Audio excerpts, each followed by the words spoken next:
Hello, hello, everybody. Welcome, welcome, welcome. So sorry in the delay in getting started here, a couple minutes behind schedule, but here we are. Welcome. Thanks for joining me back on day 2. I want to make sure you guys can hear me okay, so I'll give it a minute. If you can put in the chat if you can hear my audio okay, that'd be great. I'm excited to get started. Let me know if you can hear me okay, and we'll get started. Great. Ariane, thank you so much. Awesome.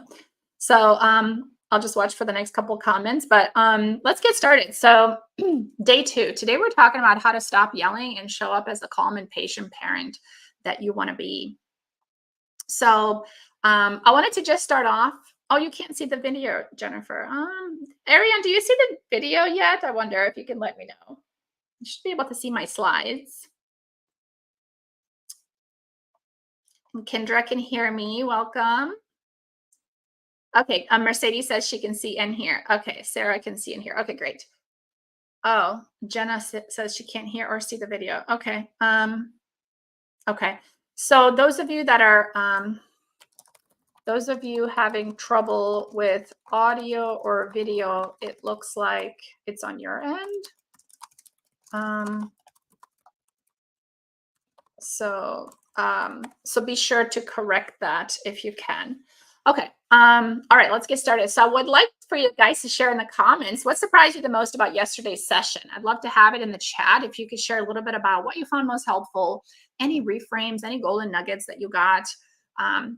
Sometimes watching these workshops, there's just so much content and we don't always know like what to do next, like where do I start? So it'd be great if you could put in the comments like what you found most helpful. I can see your comments, Tina. Great. Mercedes says 80% of parenting is connection. Yes, I love that. Anybody else? What was something that you found helpful, insightful? Because whatever you're kind of taking away from each session, that's what's going to be like the thing that's kind of imprinted in your subconscious. You're going to start doing more of that. So let's kind of highlight. Lisa says, I'm my child's prefrontal cortex. Yes, that was such an important discussion that we're talking about. Children's prefrontal cortex doesn't develop until age 26, 27. Some research says in the early 30s. And so their substitute prefrontal cortex until they develop their own. Marilyn says, I love the phrase of get curious instead of furious. Yes, I love that one as well, because furious lives in the limbic system, part of our brain, and curious lives in the prefrontal cortex. And we can stay more calm and compassionate when we get curious. When we get furious, we can't give our children what they need to build impulse control and build a more emotionally intelligent brain. Ariane says, how important it is to help your child see they're valued and loved. Yes. Yes, especially when they make mistakes, right? When they feel supported and connected, they accept our guidance. Think in terms of support instead of force. Yes. Connection before correction. To find the need under all those emotions. Yes, Jenna, that's right. I need to be self-regulated for my child to be regulated. I'm my kid's frontal lobe, allowing kids time to feel emotions before problem solving. Yes, such good nuggets. Great. I love these. So you guys were definitely on the ball yesterday. And so great, let's get into the content then for today. So the prize, again, like what I gave away yesterday, I want to do another giveaway today. So if you're interested, I'll be pulling a winner from our audience today. One of you will get a free 3 coaching session package, private one-on-one coaching with me.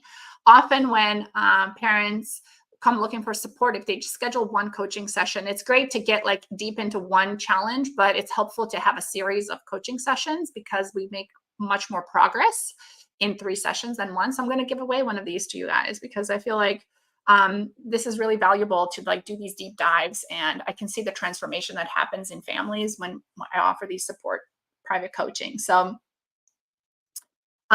excited for that. So I'll be announcing the winner at the end. So be sure to qualify to comment in the chat. The more you comment, the more you'll be at the top of mind when I'm pulling out a winner. So the recap of day 1 is why children hit and act aggressively. We talked about what's the need under the behavior. Aggression is an external behavior. There's a need underneath that. Angry children are scared children. Often, this is the case as well. When parents are often yelling, children will escalate to hitting.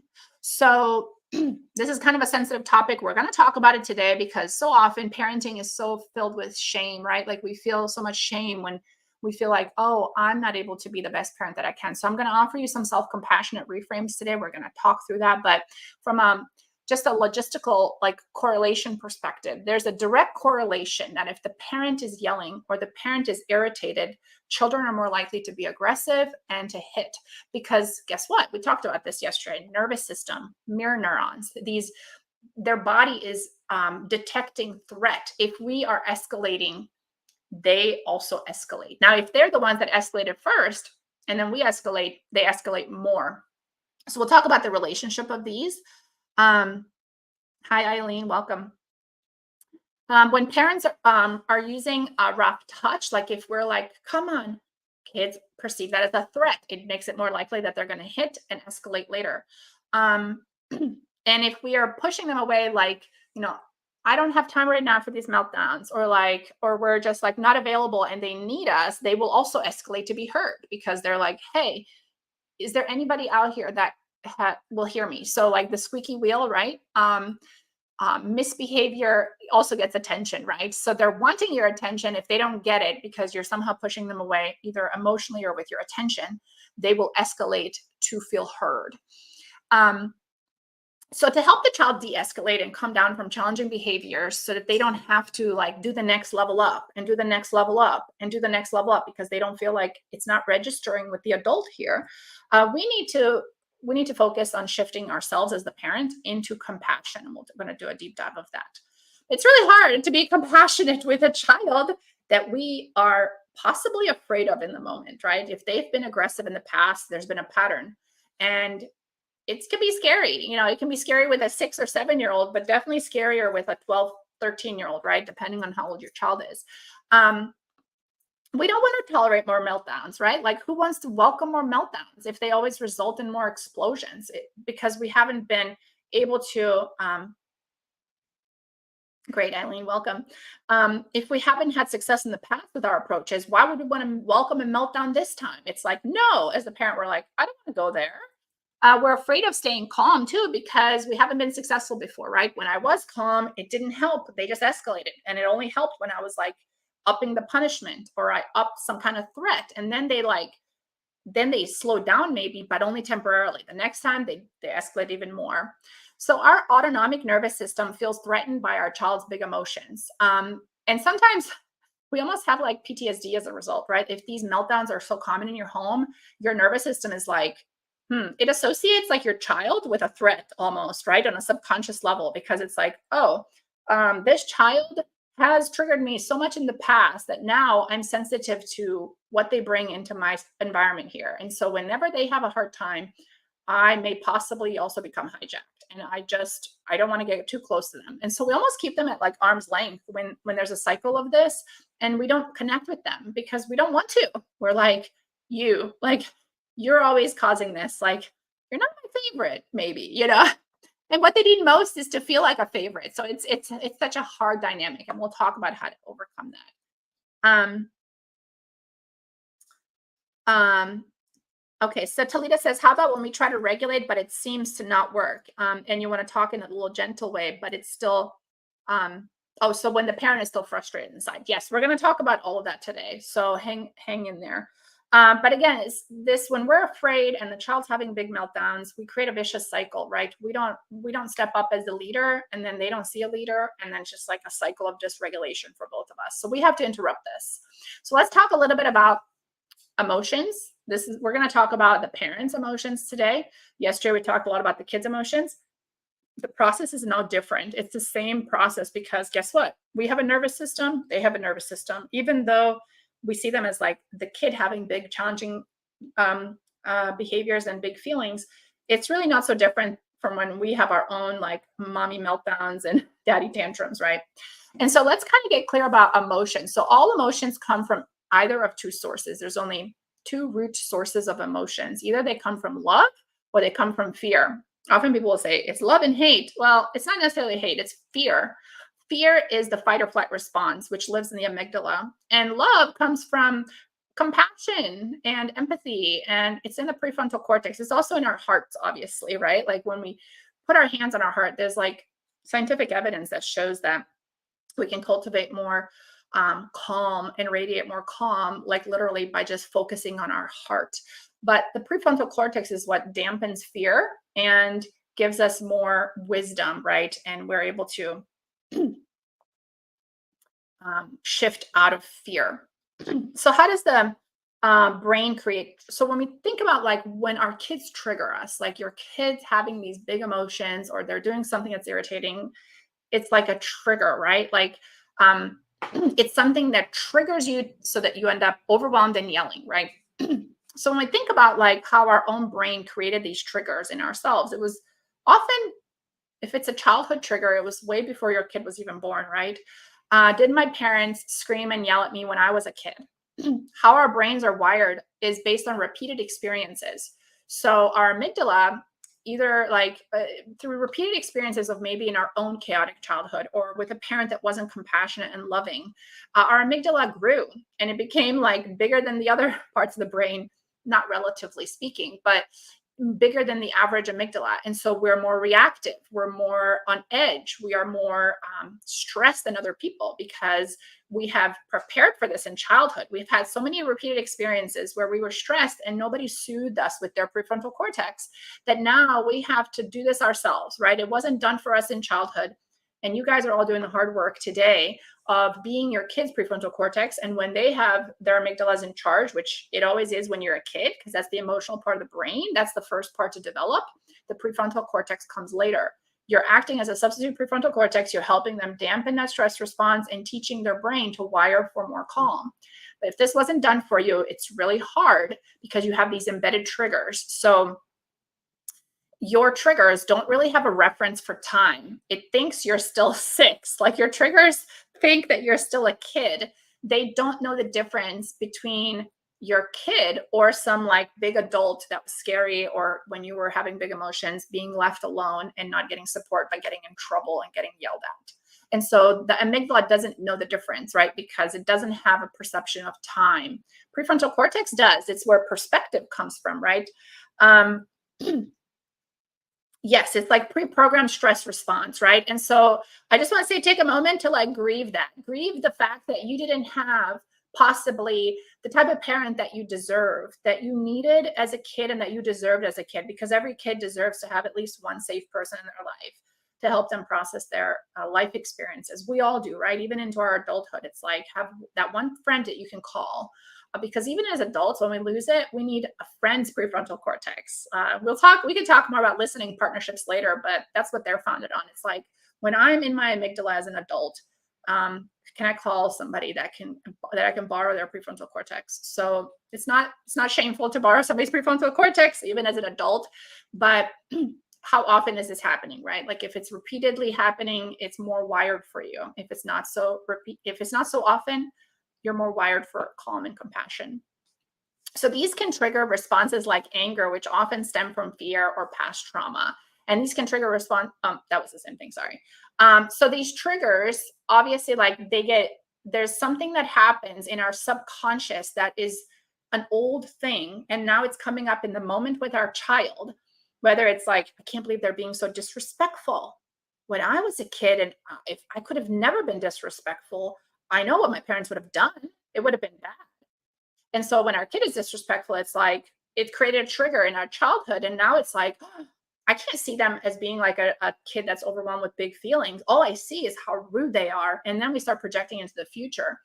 And they're going to grow up to be a criminal, right? Like, I'm such a bad parent. Whose fault is this anyway? Oh, it's my fault, right? I'm a bad parent. And so then now we're in this spiral. But this is all based on the trigger. And we can talk more about triggers, but I just want to kind of give you a little bit of a framework because there's only so much we can cover in this hour. Thank you, Shavi. I'm glad it's making sense, and Eileen. So this is a good visual of your brain when you're upset. So when there's low levels of emotion and high levels of emotion. So this literally is like a physical thing that happens in your body. when you are upset, triggered, yelling, your prefrontal cortex or the higher cortex is literally like disabled. Like it has been, it's offline. It is not available for reference. It's not available for consultation. It's not available for like support. So, and guess where, like right now, assuming that you're not like highly stressed right now, you're just watching this webinar, you are in a low emotion state because you can only learn information when your higher cortex is online. This is where the learning centers of the brain happen. Your higher cortex is in charge. You have an amygdala there in case like somebody pulls out a gun on you, right? And that's really important to have an amygdala so you can fight them, or you can run away from them, or you can just not do anything and hope it goes away, right? That's the purpose of the amygdala. But when your child has big meltdowns or says like something really rude to you, we don't want to go on the amygdala, but the amygdala doesn't know that, right? So we're going to try to rewire our prefrontal cortex being in charge, then the amygdala. But when our kid is saying something that triggers us, our emotional part of the brain goes back into those childhood years, and it's like, you know, and now our prefrontal cortex goes offline. You're going to forget all about peaceful parenting. You're not going to want to connect. You're not going to know how to set empathic limits. All you want is for them to stop and to submit. It's like, submit to my request or else, right? Because now we're in the amygdala and we feel threatened. We feel like we're under threat. And so if you feel like you ever lose it, it's not your fault. It's just the way the brain is wired.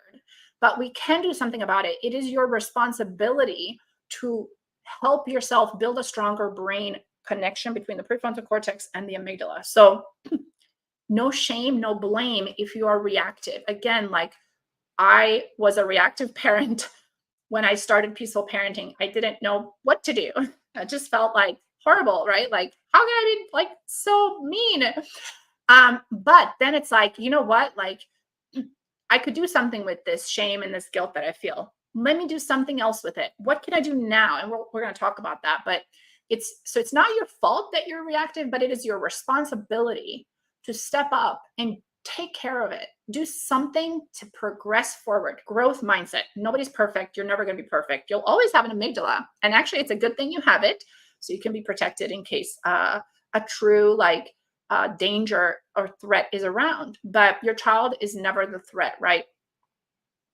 Okay, so again, if you're raised with conventional parenting, or if your child has been raised with a lot of threats, punishments, they do have more of an overactive amygdala. This is just a visual of like brain scans revealing the activity in the brain's fear center, which is the amygdala. So if there's high activity there, it's either you're in a moment of stress or generally like something that might not stress out another parent will put you into the amygdala. It'll put you into fight or flight, right?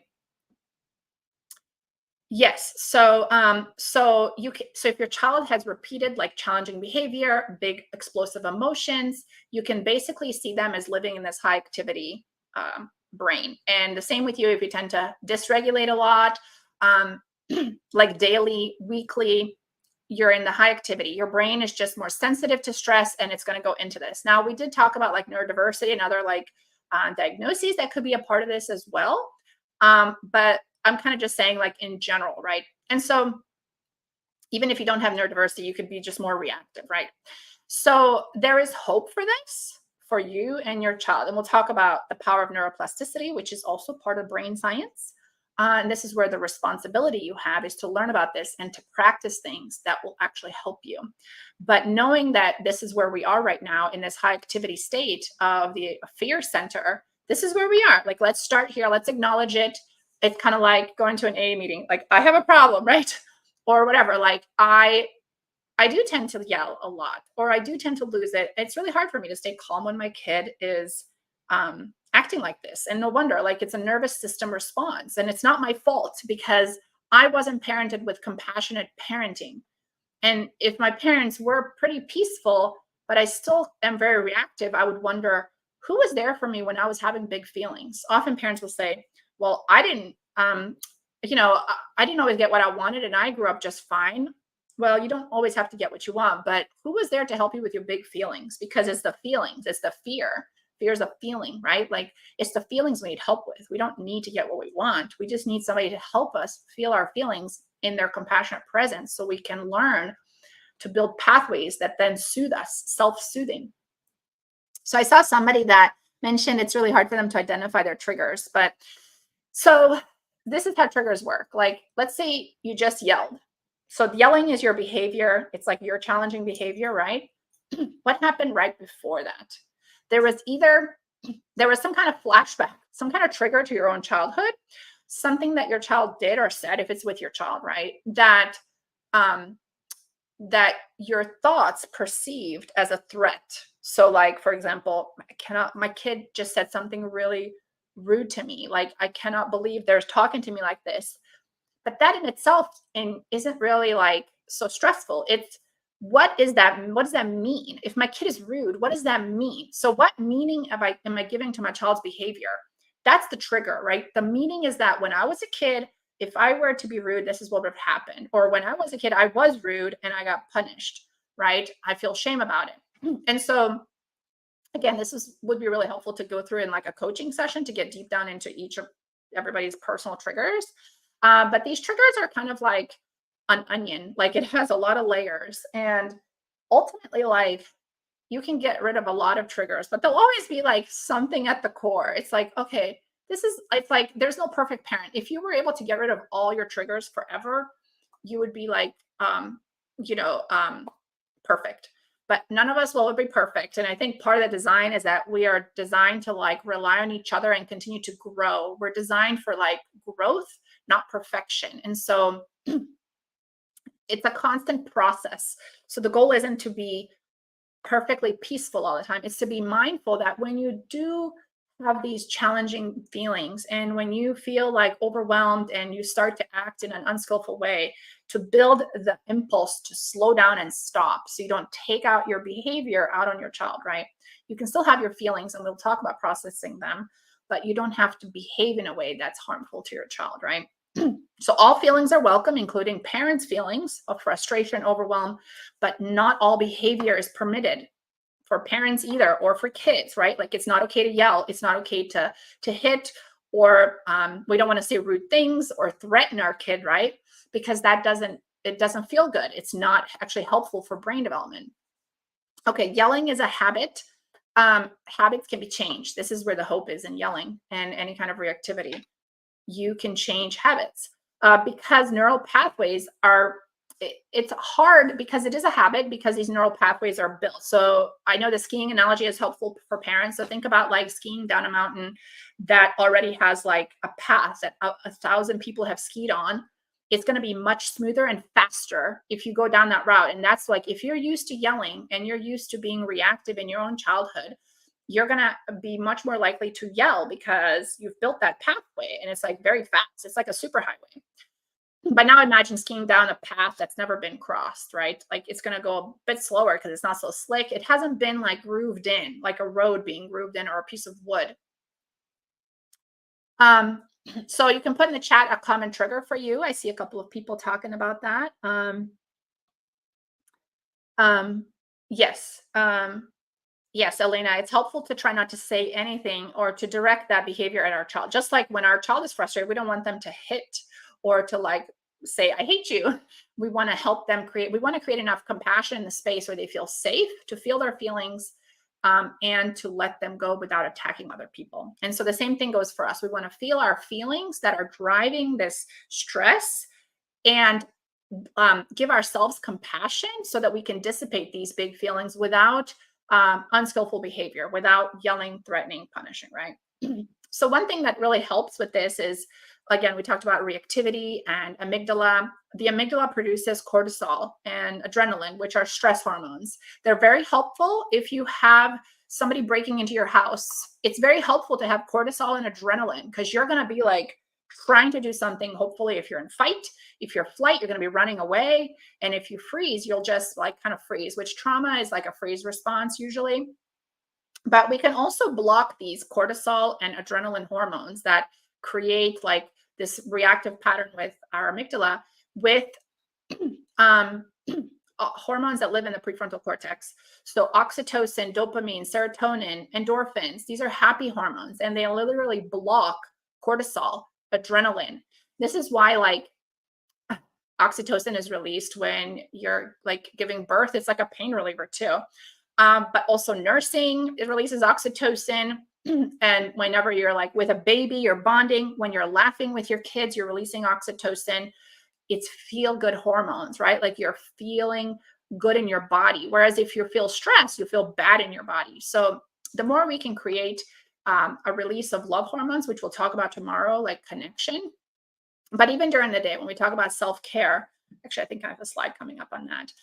We can create more, we can intentionally create more of these happy hormones to block the release of cortisol if you tend to be more stressed out, right?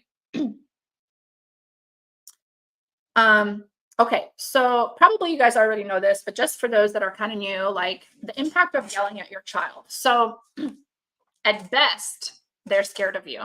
When researchers have interviewed children that were yelled at, they asked them, "What did you feel when your parent was yelling at you?"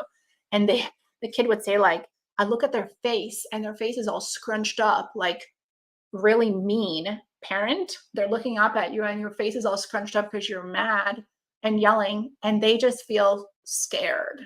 So it doesn't look like it when your kid is also having big emotions, but they are still scared of you too, right? Sometimes kids will start laughing, but it's like they're just so that's a stress response to them. It's like that nervous laughter, like, huh, you can't do anything to me. Like they're actually still in a stress response. And they don't trust you. They're like keeping you at arm's length, but they're still in stress and fear. And at worst, you aren't able to respond in a way that you're looking for and that will actually help your child develop a healthier brain. So, again, the goal is for the child to develop the prefrontal cortex at normal development pace. And when we are reactive with our kids, we actually slow down the development of their prefrontal cortex. That's why they don't have as much impulse control when they get yelled at. That's why they are more stressed. They don't have as good social relationships because their brain hasn't had enough time and opportunities and repeated experiences of responsive parenting, that they haven't had enough experience developing that prefrontal cortex yet. And again, it's through lifetime for them, right, through the childhood years. But we have to give them those repeated experiences more often than not. If it's more often reactive experiences, they build their brain is like, we don't have time to build a prefrontal cortex. We don't have time to strengthen that connection. We need to focus on growing the amygdala. If we're getting yelled at a lot, and even if we're the ones that started it because we had these big emotions and our parents didn't know how to support us and now they're triggered, we must build a bigger amygdala. And then what does that look like? A kid that is more reactive. They're just escalate even more, right? So you are your child's prefrontal cortex. When you go into the amygdala, you are strengthening their amygdala. When you're reactive, you're building their brain to be similar to yours, right? So what kind of brain do you want your child to have? With whatever the repeated experience is what they're going to build. So if the repeated experience is stress, they're going to build a more stressed brain. If the repeated experience is a compassion and connection and de-escalation, they're going to build a brain that is more resilient, a more resilient child, right? So again, back to fight, flight, freeze, fawn. Fight is like when you're yelling, you're in fight, you're angry. When your child is hitting, they're in fight. This is from the amygdala, right? They're throwing things, they're in anger. Flight, you're running away, like they slam the door in your face, right? Or you're like, you just like, you're like trying to hide from your kid, right? Like you're just like, oh my gosh, I don't want to do this anymore. You're trying to flight, run away from it, like and never come back, right? Or freeze. Freeze is like a trauma response where you're just like immobilized. You're just like not going to do anything, just going to freeze. And often this happens when you're in a traumatic situation where you just cannot, you feel like you can't fight them and you feel like you cannot run away. And so then you just freeze. And often kids that are like if you yell at a kid, like rage in their face, they will just like freeze because they're like, there's no running away. Like this parent has lost it, right? And then like, like they just freeze, right? They're just like, I don't know what to do here. Just shut down and freeze. Fawn is like people pleasing. So if anybody here identifies as a people pleaser, you're not alone. Um, we tend to do this because it's the fawn response. It's a stress response to like, I'll do whatever you want. What will make mommy happy? We are responsible for mommy's feelings and daddy's feelings. So maybe we need to do whatever it takes to make sure that mommy is never upset with us again. So here, like, I don't have any needs. I'm not going to ask her for like a snack. I'm not going to ask for like help with my big feelings. She can't even handle her own feelings, right? So then they start to appease us and they're just like, oh, well, the parents' feelings are more important than mine. I need to appease them and I need to just try to help them. I need to try to help my parent. I need to help take care of them. This is called parentification too, right? But the reason I have a tiger here is because fight, flight, freeze, fawn is helpful if you are running from a tiger. Like I said, no shame, no blame that we respond like this. It's just how can we shift into a different pattern with our kids? How can we stop doing this with our kids and just save it for like those true moments where like, you know, if there's like some bad guy holding you hostage, you'll fawn. You'll be like, whatever you want. What do you want? Your feelings are more important than mine. It's best to fawn when you're in a hostage situation, right? Or if somebody's like trying to hurt your body, fight them, right? If you need to, like, you know, right? But not with our kids. Okay, so going from 0 to 60 feels like it's instant, but there are these subtle cues that tell us we are shifting into anger. So remember, it takes 90 seconds for upsetting emotions to pass, to really any emotion, because even joy and delight are fleeting. You know, it's like, oh, I can't believe they're already so big. How did this happen? Like, it doesn't last, right? Even the good times don't last, and something else comes up next, right? And so emotions, if you think of a wave, it comes up, it's going to take 90 seconds. Can we sit with our own dysregulation and our own somatic experience of upset for at least 90 seconds to let these emotions pass? Then the wave comes down and we have a decision point of what we're going to do with this. If we can tolerate it for 90 seconds, which we usually don't when we're starting out, because it's really hard. It's really hard to do this. So don't blame yourself. There's resources and support, and I'll talk about those a little bit today, and then tomorrow I'll talk more about that. But you're rewiring your brain. Like, this is really hard work. I mean, kids take the first 5 years of their life to build like 80% of their brain, right? And now you're an adult and you want to change your brain. It's going to take some time to change the brain structure and the connections between the prefrontal cortex and the amygdala, right? And so after the 90-second wave, it's like we have a decision point of what we want to do with this. So usually what we do in our heads is like, I can't believe this. Like, this is so frustrating. I'm the worst parent ever. Shouldn't I know what to do? Like, my kid's going to grow up to be a criminal. Like, and that gets us started on the second cycle of the 90 seconds of another anger, right? It does take forever, right, Tina? So like we create our own like anger, the second step. The first time we happen to have to like land into this emotion, because we don't decide what emotions we feel. They're like our arms and legs. They were just part of our body. They're part of our experience. Emotions are messages about our environment. And again, we can talk about that later, but it's not your fault that you feel an emotion. If you can't even control what you feel, all you can do is like, at best, you can sit with the experience it, welcome it, and receive the message and then let it go. But whatever emotion lands in your lap, now you've got 90 seconds at least to try to sit with it, tolerate it, experience it in your body and soothe it and create like self-soothing patterns. But then the next 90 seconds is like where you have some decision points. And obviously this is like not something that you're consciously doing, but you can train yourself to become more conscious of like, like, what am I going to say now to myself? Now I feel really irritated. I can't believe they made this huge mess. What am I going to do now? Well, for one, I can change what I'm thinking so that I can change the next set of 90-second emotions, right? So here's a pro tip. If it feels like you're doing the wrong thing when your kid's having big emotional meltdowns and they're just like totally dysregulated, if it feels like you're doing the wrong thing in the moment, you're doing the right thing.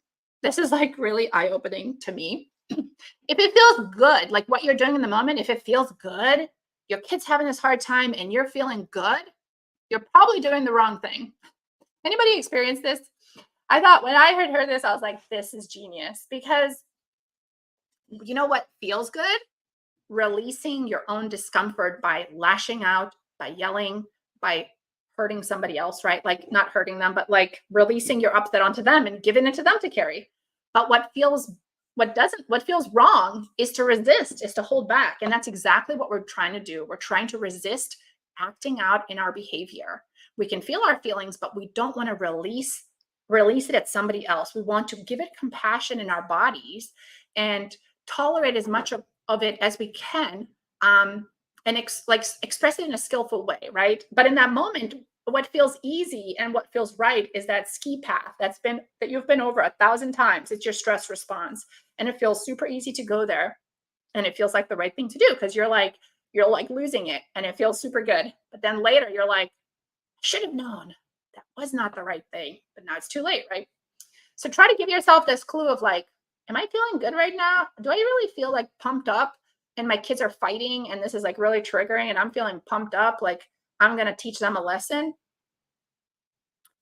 This is the wrong way. This is the time to like go the other way. Like if you're starting to feel like, yeah, I'm going to teach them, you need to go the other way because you're about to go down the slippery slope of your old patterns because it's so easy. It's like a superhighway, right? So what feels uncomfortable is your prefrontal cortex is trying to inhibit the fight or flight freeze response. Feels uncomfortable, but this is how you actually change your habits in the moment. So what do you do in the moment? This is what you do. Super hard. It won't be perfect. There's other resources we're going to talk about what you do outside the moment, which help scaffold this response. Just doing this on its own probably won't be effective long term, but you have to try to build like, how do you support this process, this scaffolding of like connecting? Okay. So when you emotion coach yourself, we talked about emotion coaching your child yesterday. Today, we're talking about basically emotion coaching yourself through big upsets, even if your child is having difficult behavior and big emotions.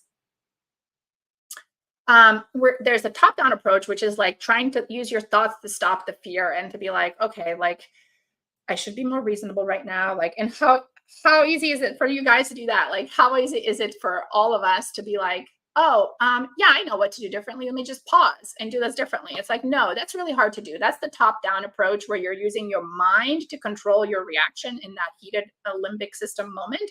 What's easier to do in the moment is to use the bottom-up approach, which is the body to the brain. So instead of telling your brain what your body should, instead of your brain being in charge and telling you what your body should do, the brain's already offline. So use the body's signals because you're already in the body. Like when you're in fight or flight, your body's already activated and it's driving the car. So let's go there. Let's go into the body and notice what we're feeling. We're going to talk about this here in a minute. So with your child, the 6 steps to coaching your child during upsets is to calm yourself first, to connect and create safety, to empathize with them, to double check to make sure your child feels understood by what you've said, deepen the conversation, and then problem solve so that they don't repeat the same unskillful behavior next time. What do you do to emotion coach yourself during your own upsets? Well, you don't have step 1 because you can't calm yourself, right? That's like somebody else intervening. You don't have anybody else there. And if you do, again, this is where I would recommend a listening partner. If you can call a friend or listening partner and talk about what's upsetting you, that will give you like that additional prefrontal cortex to lean on. But if you don't, this is all you've got left is steps 2 through 6, right, for yourself. So we're going to talk about how to connect to your own body for safety, just like we talked about in this slide, connecting and creating safety for your child. So the nervous system stops attacking you and like tries to escalate. Calming and connecting to your body yourself and creating safety for your own nervous system, empathizing with yourself, just like you would empathize with your child. Empathy is like what's resonating. Are there words? Double checking to make sure your child feels understood, but validating your own upset. So like, can you feel like, do you understand? Like, can you give your anger permission to be upset? Like, of course I'm mad. Of course, this is irritating. It is frustrating when kids are constantly fighting. No wonder it would make anybody upset. It is really scary when kids are aggressive and they want to hurt you. No wonder you want to yell at them and tell them to stop, right? You know, if your kid is talking rude things at you, of course that's upsetting. That's our double check, like, you know, deepen the conversation and then solve the problem when you kind of solve your own problem, right? So we're going to talk about that. So what do you do during your own meltdown and tantrum? So containment, like with our child, is the number 1 priority, safety. And so safety is your number 1 role during these events. Don't touch your child. physically touching others when we're upset only escalates things because it's like we're going to be rougher. We're going to try to release that emotion with our physical body. And if we're touching another person, we could hurt them. So like, let's stay away from people. Don't touch them. Maybe even look away from them and just notice like, oh, there's a tree out there, or like, oh, there's some windows. If you can walk away, that's even better, but it's really hard to walk away often. At best, or at worst, do nothing. Just do nothing. Just be physically present with your own emotions in your body and feel the discomfort. So when I first started practicing this with myself, and I was like, okay, there was a time period when one of my kids had a hard time falling asleep, and it was really irritating. It was like nap time, I think. It was really irritating because I was like, this takes forever. Like, what am I doing wrong? Like, why won't they sleep? Something must be wrong with me. And then something is wrong with this child. Like, and I just felt like incompetent, shame, whatever. And so then I was like, every time this happens, it's like a trigger. That was my pattern. It was something I wanted to work on. So like, there's a specific time of day that I knew that I often got triggered. I pinned it down. I was like, I'm going to focus on this. I'm going to figure this out once and for all. So I was like, okay, next time this comes up, I'm really going to try to catch that feeling into my conscious mind. And often I missed it, but then a couple of times I caught it. And I was like, there's only a handful of times that I actually, maybe like 2 or 3 times that I actually had enough of that mental connection between the prefrontal cortex and the amygdala, where I was able to slow down and like capture the essence of like the discomfort in my body before going into full fight or flight. But I was like, oh, why do I feel like just thinking about that, why do I feel sick to my stomach? It was like nausea. It was like my gut feels like really uncomfortable. Like, why do I feel this in my physical body? And literally, like, sometimes it was like shaking, like, doing some meditations. It was like thinking about the trigger, and it was just like shaking. And this is a release. This shaking is a release. These sensations in our body is like, it's like bubbling up, like the toxins bubbling up, trying to come out so they can come out of the body and be released once and for all. So try to sit with these emotions. Yeah, lie down on the floor, the sloth position. I love that. And just like, or sit yourself down on the ground when your kids are really irritating. Just sit on the ground and just be like, where do I feel this in my body? Remember, you have to give these emotions time, 90 seconds at least. And then it comes in a wave. So then then like you start to feel a little better, but then something else will come up. So like, what can you feed yourself next so that you prevent yourself from going into a big cycle? Provide soothing touch. This is helpful. This helps us feel in the moment. It helps us create more safety. So like, again, research shows, and if this doesn't feel like it's doing anything for you, it's only because you haven't practiced it. So put your hand on your heart and almost like picture like you're breathing in and out of your heart center, like, and notice the hand on your heart. Like, is it cold? Is it warm? Notice the hand isn't attacking you. It's not hurting you. It's not scratching you. It could be, right? It could be if it was a predator, but it's not. And this sends a signal to your nervous system that you are not in danger, because if you were, you wouldn't be taking this time to put your hand on your heart. And so like literally you can try to decompress like your own overwhelm by putting your hand on your heart, and your other hand, it's like soothing touch. So your brain doesn't know the difference between your hand and somebody else that's like a compassionate other that's helping you. If you just use your own hands and you're like, your body starts to think like, oh, somebody's here with me. I'm not alone. And it's not a threat, because if it was, they would be like scratching me, hurting me. I would feel pain. Feeling better. This must not feel like a threat, right? So you're trying to like calm down. The deep breathing also helps. Deep breathing works for 100% of people, but people that report that deep breathing doesn't work for them are the ones that haven't practiced it enough. You haven't reaped the benefits. You've like planted the seeds in the garden, but you haven't harvested your fruit yet, because you have to nurture it more, and then you'll see the fruits of it. So if you have a nervous system, this works for you, right? I mean, unless, again, there could be like trauma where breathing like triggers you, or like maybe you go into like memories, and that would be an exception, right? Like I'm not talking about those situations. I'm talking about generally speaking, right? So you want to welcome your own meltdown and tantrum in your body's experience. Soften, soothe, allow. Your body is a container of emotions, and you have to turn to the body. You already feel it in your body when you're upset. It's there. That's like where you start, and then give it some compassion, nurture it. And then another great what to do in the moment. Another great gateway is to get into nature. Like go outside and get into nature. And we were talking about this in my membership office hours, how like nature is like a shock absorber. You're going out there and you're like fuzzing, you're like electrifying because you're so like upset. Nature is kind of like, it can handle you. It's like a container. You're just like one small ant in nature. And you can go out there and you can like let it take out your like nature, like we release oxytocin when we're in nature. And so it literally like releases those bonding hormones and reduces your stress when you're in nature. What do you say during your own meltdown and upset? Nothing. Being physically present with yourself. Bite your own tongue so you don't yell, because yelling is challenging behavior, right? From a parent. Just like you don't want your kid to yell, you must not try to yell. It's really hard.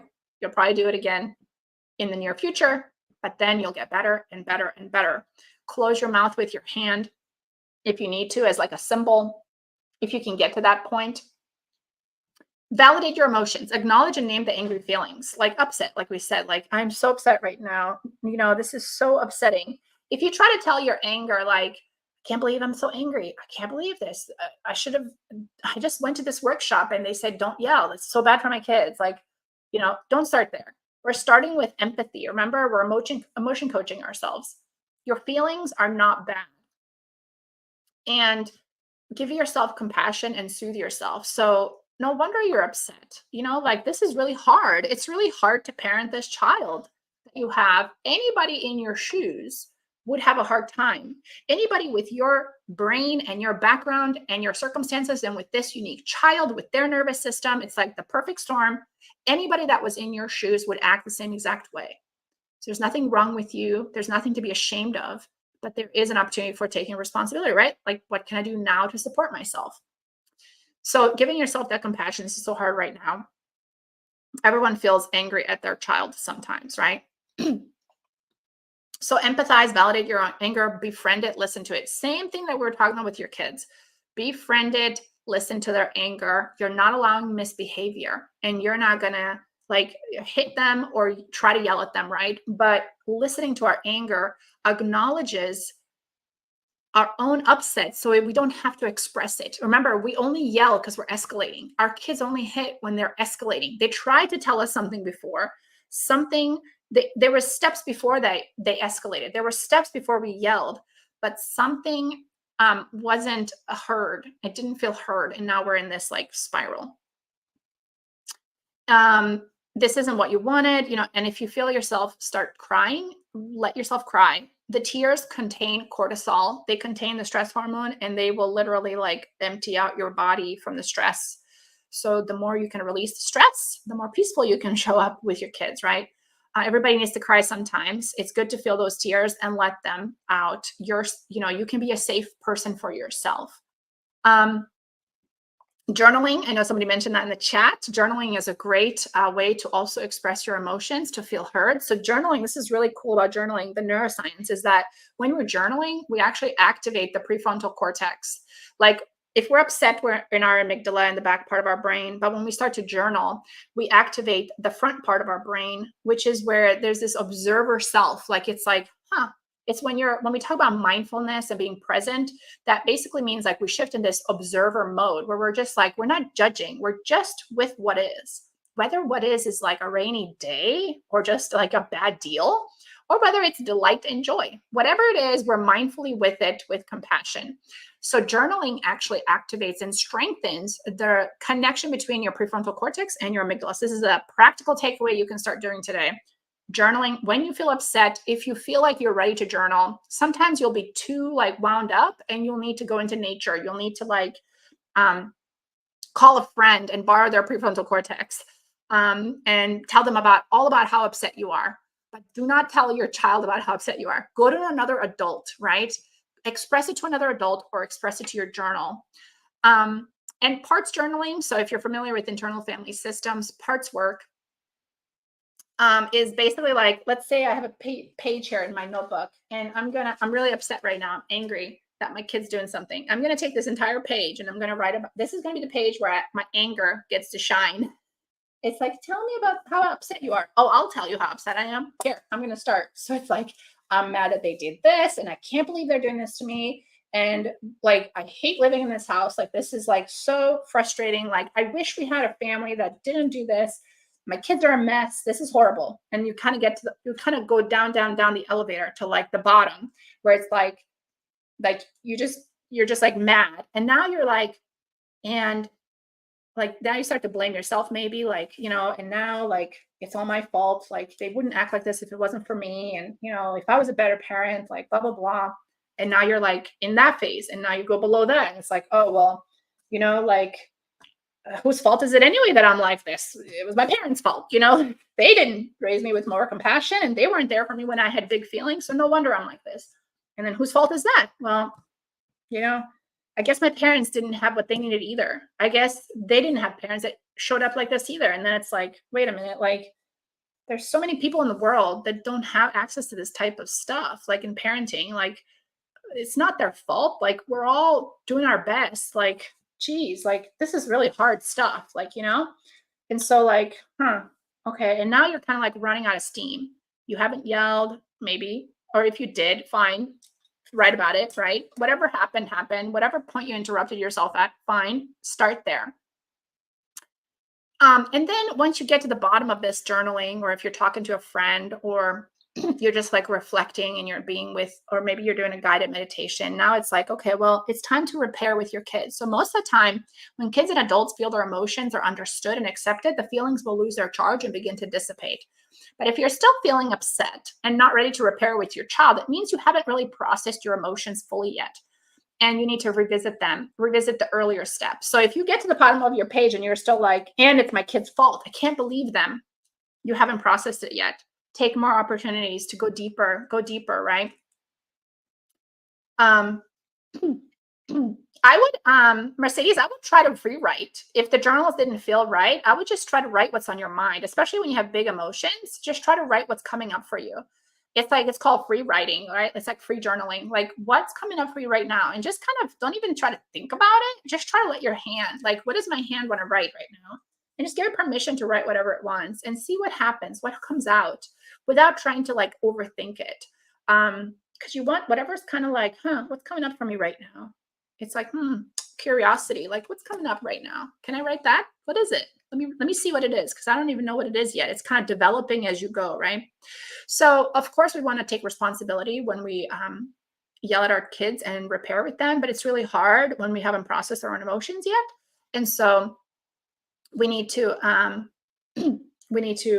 process them first, and then we repair. Sometimes this takes like, it's the same day. Sometimes it's a couple days after, right? And if we still feel like we're not ready to repair, there's something there that we need to dig into further, because if we don't repair, we don't reconnect. And remember, our kids are waiting to reconnect with us. So in the context of emotion coaching our kids and setting limits on behavior, we set limits on our own behavior with love. So we allow all of our feelings, but we're allowed to have all of our feelings. Everybody feels rage, anger, disappointment, frustration, irritation, all the range, shame, guilt. All of these are human emotions. You only feel them because you can. But it's not okay to behave in a way that's not respectful to your child, right? As much as you can, right? Like it's not ideal for your child to hit you, but if they do, you're still going to love them. It's not ideal for you to yell, but if you do, you're still going to love yourself. So set limits with that part of you from another part. So this is why, again, we talk about journaling, and we'll talk about meditation as well. Like you activate that observer part of your mind, and then you're like, oh, like it's more than just the anger. There's more than just the upset. There's another part here. And when you're journaling, or when you try to give yourself compassion, you're activating a different part. You're no longer then operating from the upset and the anger, but only once you validate it, right? You're not going to try to suppress the anger, because if you were like to do that right away, it's like, no, we don't yell. We don't do this.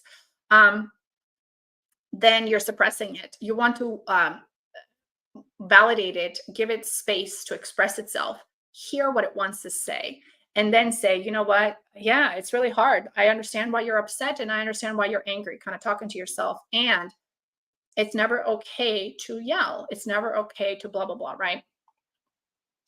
So, kind of getting curious, what's under the iceberg for you? Like, become a detective of not just your child's big emotions, challenge behavior, but your own, right?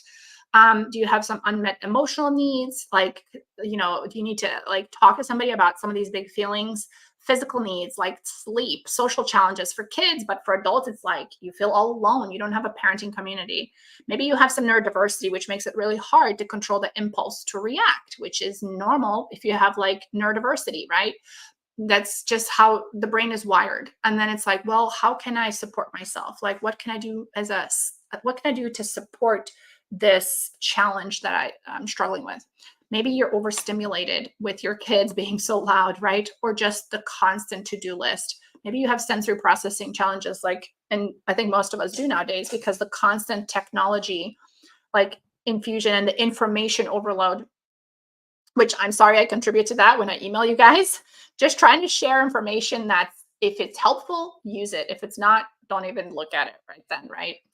Boundaries, like maybe your boundaries feel violated and you feel like you don't feel respected. Maybe you're getting sick and you have an illness, or maybe it's like, menstruation, like often that catches people off guard too, and they don't realize it. It's like the body is already using resources for the bodily functions, that now you're depleted more than usual, and now any other little stressor that comes up, you're going to be less resilient, because you're really meant to like slow down and nurture yourself through this time of the month where you're already less resourced because you're spending energy on another function of your body. But we usually expect ourselves to perform at 110% year round, right?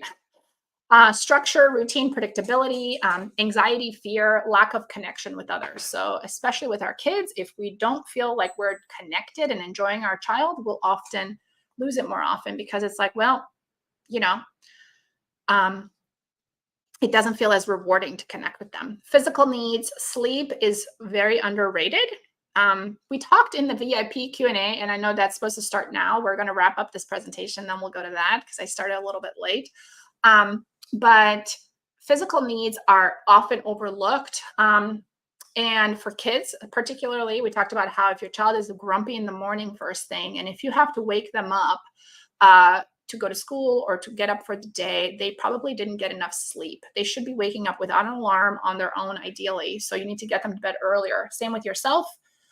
Getting to sleep. Something that's helpful to fall asleep earlier in the evening is doing a body scan meditation. If you tend to like have a little bit of insomnia, or it's hard to fall asleep, your brain is just like going on and on and on. Give the brain something to do, because it's already doing something, which is anxiety. Give it something else to do. Plus, you can decompress the emotions in the body. So body scan is like basically emotion coaching yourself as a routine. It's like a routine teeth cleaning. Like you're doing this preventatively, regularly, just to like rid your body of these stress hormones. And I really learned this tip about doing the body scan at night before you fall asleep from Dr. Stephen Porges, the founder of the polyvagal theory. He's a neuroscientist. He's like, listen, like, and meditators know about body scans, but he's like, he's the science guy too. And he's like, why wouldn't I? He's like, there's two things I do, which is the body scan at night to release my stress, and like 30 minutes of cardio activity for heart health as well, but also to release stress. So exercise, some kind of exercise to move your body. You don't have to do like running or something like heavy lifting. You can simply walk. Moving your body moves the stress hormones through. Think about like how digestion works. When you move, digestion moves through, and so do emotions. They move and metabolize just like other things do. Yes, Mercedes, definitely try the body scan. Often, like, they'll put you to sleep before they're over. So don't feel bad if that happens. That's the intent, right? You want to start with like trying to do the body scan, and then you'll probably drift off to sleep. And if it doesn't, do one that's like longer, maybe for an hour. The ones I generally do are 30 minutes or 20 minutes, and then I'm out in like 5 minutes. Meditation. Okay, this is really important. Not everybody loves the idea of meditation. It's hard to get started. What makes it easier is guided meditations. They activate the prefrontal cortex. Meditation builds more prefrontal cortex. This is proven by research, because of the ability for the brain to change. So remember, this is all the stuff that you're doing to take responsibility. It's not your fault that you yell and lose it, but it is your responsibility to do something about it now. So if yelling is a habit, What are you going to replace it with? What are you going to do instead of yell as a habit, right? If you routinely yell, or not even just yell, but just like show up as an irritated, or more like you're on edge, you're just more stressed, maybe you don't yell, right? But you're just not showing up as the parent you want to be. What are you going to do differently starting today, tomorrow, to show up as the parent that you want to be? So it's about habits. The Atomic Habits book, great resource. Like, start small. But neuroplasticity is the brain changing based on the habits that you have, right? Any repeated experience. So your life is really just a series of atomic habits. Like, you do this and you do this. It's like moment after moment. So what are you going to add in your day that you don't currently do, to add more resilience in your day? And guided meditations are helpful too, because they give you those compassionate words to learn to say to yourself. A compassionate witness. If you're just doing a silent meditation or just music, you might feel like you're alone. And we don't want you to feel like you're alone. When you have big feelings, we want you to feel like you belong. And so try listening to like a self-compassion meditation. I have some inside of my membership and my course, but there's also amazing resources on Dr. Kristen Neff's website. Dr. Kristen Neff, Dr. Christopher Germer. They're the self-compassion experts. I'm all about their work. I incorporate this in parenting. Self-compassion is what helped me stop yelling. Body scans are part of that. Rewiring, like how you talk to yourself, is part of that. Research also shows that meditation reduces emotional pain by 44%. A research study in Time magazine. Amazing like outcomes from research. So the two top tips, other than sleep, is daily exercise to release stress, and meditation to rewire your brain for more peace and calm. So managing your mood, managing your mind. 60,000 thoughts per day on average is what each of us thinks. 80% of them are negative. Can you become more aware of your negative thoughts? So if you want to put in the chat, like, what are the negative thoughts that you put in your head, that are just automatic, right? It's like, it's a habit, right? You can change this, but right now this is what you have, right? So it's like, I can't believe, like, for me, it was like, I'm triggered by being triggered. I was getting triggered because I was getting triggered. I was like, can't believe I'm triggered by this. And then I would get triggered more and more. And it would escalate, right? So like, it was almost like that perfectionism, like, why am I not peaceful yet? Why am I not a peaceful parent yet? And just striving to be more peaceful didn't work. It was like a function of anxiety. But our negativity bias. So our brain is wired for looking for problems. That's the negativity bias. It's our survival brain. It's like, like, if something were to kill me, where would it come from? Like, trying to be proactive about surviving, right? Like, preserving life. Angelina says, I'm not good enough. Yes, that's a common one. That's like one of the ones that we all probably share. Which, again, that statement even in itself is just like a survival statement. It's like, well, then I'm not good enough. And then what happens after I'm not good enough? I could die. And the negativity bias, again, it's like a self-attack. Like, I'm not good enough is a self-attack. So the problem isn't on the outside, the problem's on the inside. I'm the problem. And then the negativity bias is like, okay, like, whatever it takes to stay alive. If I need to be harder on myself, I will. So what are some self-compassionate reframes, right? Like, I'm not the only one that has a hard time like this. Everybody struggles sometimes. I'm just as good. I don't have to be perfect to be a good enough parent for my kid. My kid doesn't need perfection. My kid just needs somebody to try to show up differently. Okay, let's talk a little bit about the framework of self-compassion. Self-compassion is founded by, again, Kristen. The research in self-compassion is done by Dr. Kristen Neff, Dr. Christopher Germer. She has a book about it, programs online. My online course is also based on self-compassion frameworks and practices. I think it's essential for us to be self-compassionate. Why? Because when we think about parenting kids more peacefully, what are we really saying? We're saying we're going to be more compassionate to our child. We're trying to show up with compassion for our child, more empathy, more support. But if we don't know how to do that, it's because we haven't learned it yet. So the child is like step 2. We are step 1, right? We have to learn this ourselves before we can give it to our child, right? Like, you can't teach something that you've never done before. So if you're constantly, like you said, Mercedes, like, you're good at seeing the negative, if we're so good at seeing the negative, that's going to be something that our kids will do too. They're going to be really good at seeing the negative in themselves and others. But if we can learn to be seeing things with more gratitude and appreciation, our kids will learn that too. So we can only teach our kids what we are, what we actually are, right? Like they learn from our actions so much more than our words. You're doing the best that you can. Yes. Okay. So self-compassion research has three pillars: mindfulness, which is like being present in the moment with what is, even if we don't like it. Like right now, I feel really irritated or upset, whatever it is. I feel a lot of disappointment right now. That's mindfulness, being with what is. Or like, this is really great. I'm loving this right now. That's mindfulness, right? It's whatever it is, we're present with it. And then with common humanity. So common humanity is that piece that often parents will feel like, I feel so alone. It's only me. I'm the only one. And that is an expression of shame. Those words are wound up in the emotion of shame.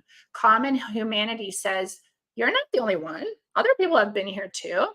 This is hard. Like others struggle with this too. And that pulls us back into the community, back into the social context of others. So common humanity is like the antidote to shame, right? Because it's like, well, there's nothing wrong with me. This is just a difficult time right now. Anyone would act like this if they were in my shoes, and it won't last forever. And then self kindness is like, what can I do now to support myself? What can I resource myself with now to help myself instead of taking it on my kid? What can I do now? So, like, maybe I can call a friend. Like I said, we talked about listening partnerships, and I know people in the chat were putting that. It's a great resource. Or maybe I need to journal right now. Maybe I need to go for a walk. Maybe I should pop in my meditation and listen to it. Some self-compassionate meditation. There's another great one Krista Neff has, which again, I have in my course. It's called Soften, Soothe, Allow. There's also one by Tara Brach, a wonderful meditator. Hers is called the RAIN meditation. RAIN, RAIN. Okay, so self-compassion practice encourage us to go toward the pain. Now, of course, dose this. If you feel like you've been traumatized in the past and this is really painful, don't re-traumatize yourself, right? Like, I'm not a therapist. I'm just generally saying, like, okay, if you're not like dealing with a trauma, you're going towards your frustration, your pain, and telling yourself this hurts. And this is like, so if self-compassion could talk, what self-compassion would say is this. This would be the expression in sound. It would go, aw. So sit with that for a moment. Like, when was the last time when you were having a hard time, you were talking to yourself and you went, aw. When I do it right now, it like drops into my stomach, but in a good way. It's like, oh, I feel you. You can give yourself this. If this wasn't how you were parented with compassion, you can actually learn to do this yourself. There's research that proves it. It's something that's tangible, practical. Get into that state of like looking at yourself as like a victim of your own big challenging emotions, and you're here to support yourself. um you're not alone. Others feel like this too. You belong. What can you do now to support yourself? So here's a self-regulation hack to dissipate shame. So let's say that all of this stuff we've been talking about today is really hard and you don't know where to start, and you're going to lose it again soon with your kids, because your kid's going to have a meltdown and you're going to have a meltdown. So start this after you just yelled. So let's assume that you can't prevent the yelling, but after you yell, you're like, what do I do now? I've discharged that energy, the anger, and now I'm like, what do I do now? This is what you can do. You can tell yourself, so go into a private space, turn towards your emotions in that shame and guilt. Somebody was saying, like, I don't know what to do with that guilt. That's really hard. This is what you do with that guilt and that shame. You turn to it and you say, even though I just yelled, I'm still a good mom or a dad. Two things can be true. I just yelled at my kids. That's true. And I'm still a good person. I'm still worthy and lovable. I still belong. So can you allow both those parts to exist? Because in reality they do. Like, these are different emotions. Like, shame is one emotion that you feel when you yell, and guilt, and then there's another emotion, the self-compassion. When you're able to link up these two, the compassion carries the shame and actually like makes it less likely that you'll yell again later. So start after you have your next meltdown. And this is why we say with kids, after they have a big emotion, it's like, or big challenging behavior, it's like, no matter what you do, I'll always love you. Like, you can't do anything to make me stop loving you. You're just because you threw something and broke it doesn't mean you're a bad kid. You're still a good kid. So you're kind of like connecting the two. You're saying that the shame is acceptable and the guilt, and you're still worthy and lovable. So when our children are upset, we can either escalate things or we can soothe them. We have a responsibility to try to soothe them as much as we can, but nobody's perfect. So are you contributing to your child's rage by not listening to their anger, like what we talked about yesterday? By how you're responding, like we talked about today? Are you escalating, or are you more compassionate and calm? Do you really feel empathy for their suffering? You can only start to feel empathy for them when you feel empathy for yourself. Often, when parents are really critical of their kids' behavior, they're really critical of their own behavior too. So don't start with the kid, start with yourself. Learn to be less critical of your own mistakes. When you yell, when you have a tantrum or meltdown, it's like, okay, this the reason I have that is because I was really having a hard time. Yeah, I'm not usually an angry person, but things like this make me angry. Yes, it's hard. Um, there's no faking empathy for your child if you don't have it inside of yourself for you. So you can only give your kid what's inside of you. So start with like learning this, it's like unconditional self-love. Start and rewiring your brain in the process. Like um, accept your mistakes. And after you make a mistake, that would be like my suggestion for a starting point. What are you going to do now? Are you going to beat yourself up? And if you are starting to beat yourself up, notice. Just stop there and notice, like, ooh, I'm really bullying myself. I'm being a mean girl to myself. What can I do now that's self-compassionate? And so the more, like, what I would suggest, like, again, and tomorrow I'm going to talk to you guys about like my course that I have and my membership, but there's meditations and journal practices and prompts like we talked about, and even taking like a course and joining a membership where you get regular exposure, building a new habit. Like, okay, this week we're going to really focus on finding a time of day where you can do a gratitude journal, right? Or where you can meditate for 10 to 20 minutes. By the way, research shows that you need at least 20 minutes a day to like see significant changes in brain reactivity with meditation. But my argument is we also know that with neuroplasticity, any repeated experience changes the brain. So if you can have repeated experiences of meditation, like 2 minutes, 2 minutes, 2 minutes every like few hour intervals, even just like a mindful meditation, like while you're washing your hands, you're like, oh, the cold water. Okay, this is what it feels like. This is what my body feels like. Noticing like your body sensations throughout the day. Like and being gentle with yourself. You can't be gentle and empathic and compassionate with your kid if you don't treat yourself the same way. It's an inside job and you can't fake it. So, permission to be compassionate to yourself. Research shows that people that are more self compassionate are more successful. It's not the ones that are more self critical that get further. It's the ones that are more self compassionate, which makes so much more sense because self criticism puts you in the amygdala and the fight or flight response. It's like a self attack, like a self terrorist attack.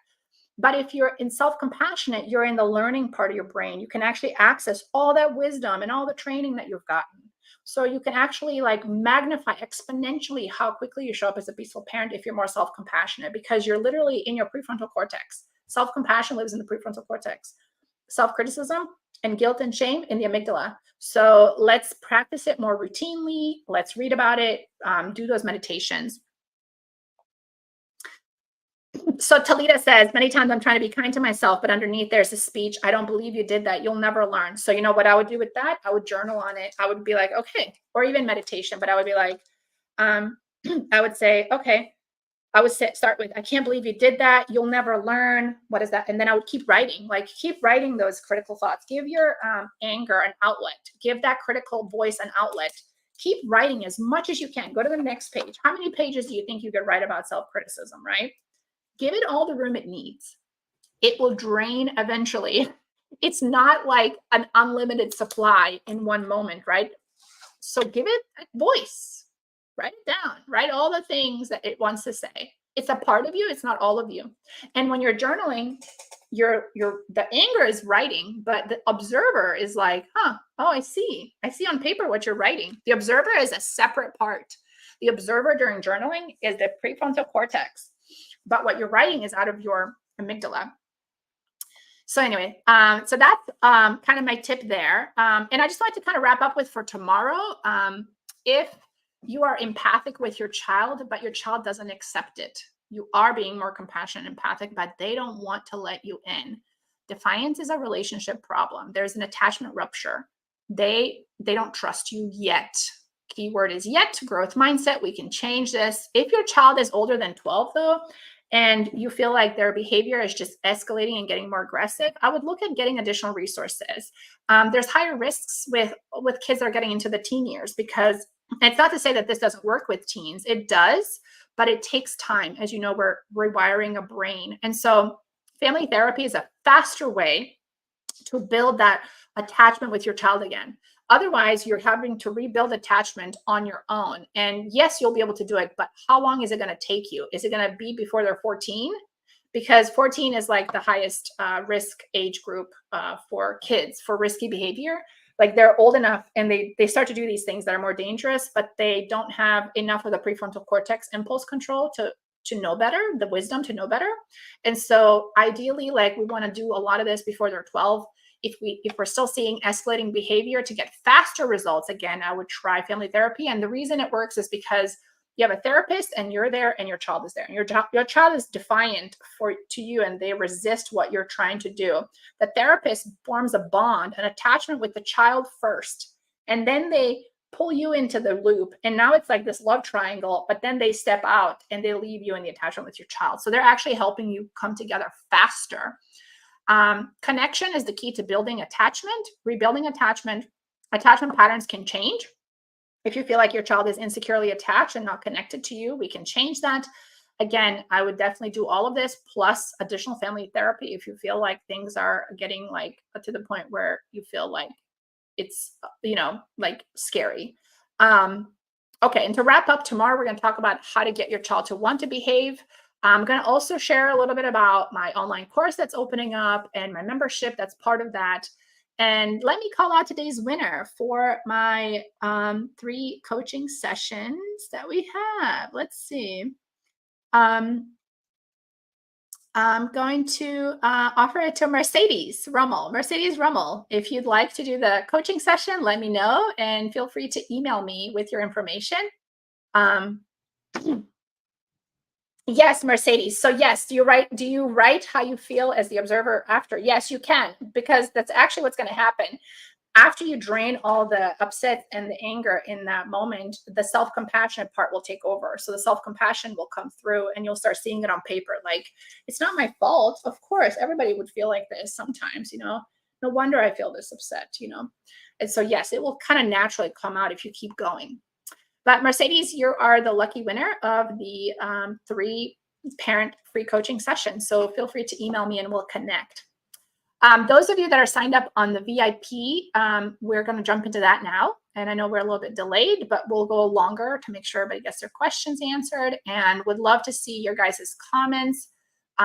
Post your insights into the Facebook group. The Facebook group is really where the community is. That's where we're kind of sharing a space when we're not together. What surprised you, what you learned today, any big takeaways. Would love to see that in the Facebook group and share with those that aren't able to make it here today. So awesome, exciting. So thank you so much. And I will see you guys tomorrow, same time, same place for our final day. We'll talk about how to help your child want to behave through connection. And again, resources to support you to become the parent that you want to be. So thank you so much. And I will see the Vipers in the VIP room. I'm going to head over there now. And I'll also email you guys the link again in case anybody signed up and didn't get the link yet. Thanks so much. Bye-bye.